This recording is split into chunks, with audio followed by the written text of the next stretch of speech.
Magbalot na ako ng mga gift para sa mga inaanak. Kasi Christmas na. Ginaya ko yung boss ko. So, ginamit niya yung mga recycle na bag.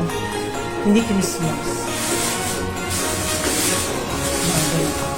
Pwede na to dito. Kasi after na Christmas, wala na. Natapon na lang. So, ito na lang. Para hindi doble gastos. Tipid pa. Meron namang card Christmas. Tapos balutin ko na lang. Nagpipiling na sexy. Ayoko sanang i-give up kasi hindi ko pa nasusuot bago pa. Bigay ko na lang sa kapatid ko. Payat naman siya.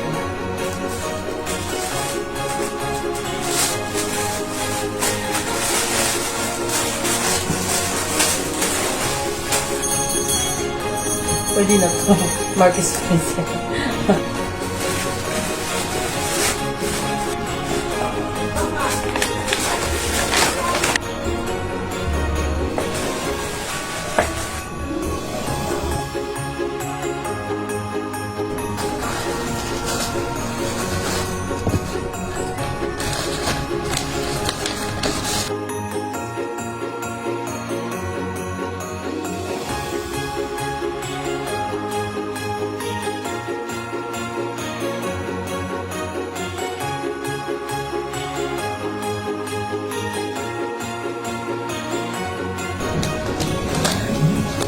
Hindi ko siya yung paper bag na recycle. So, bumili na lang ako ng pambalot.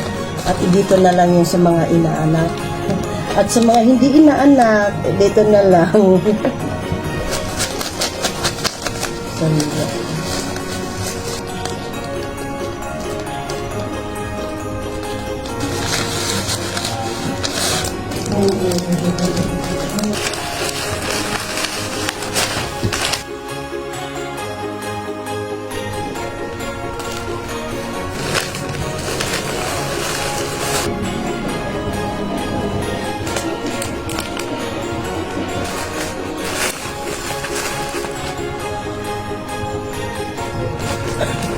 Natapos na din. Dito na tayo sa mga ay meron pa pala.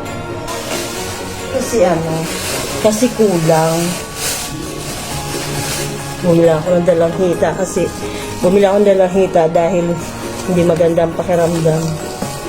Kulang yung binili kong regalo para doon sa inaanak ng asawa ko kasi mas maraming inaanak niya kaysa akin dahil yung akin is dalawa lang. 2 taon na yung bata, so lalaki pa naman yung bata. Pwede na po sa akin.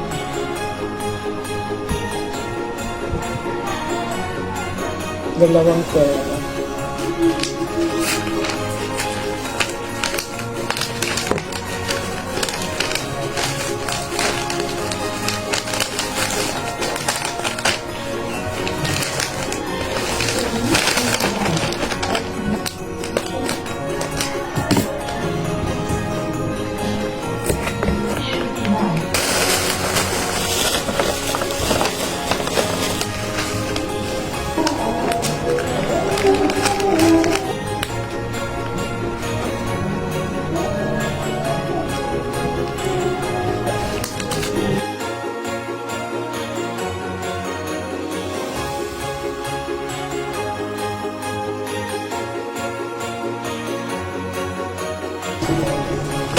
So, natapos ko na yung pagbabalot.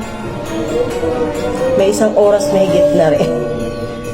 So, that's it guys. Thanks for watching. Merry Christmas and Happy New Year. God bless. Bye! Ingat!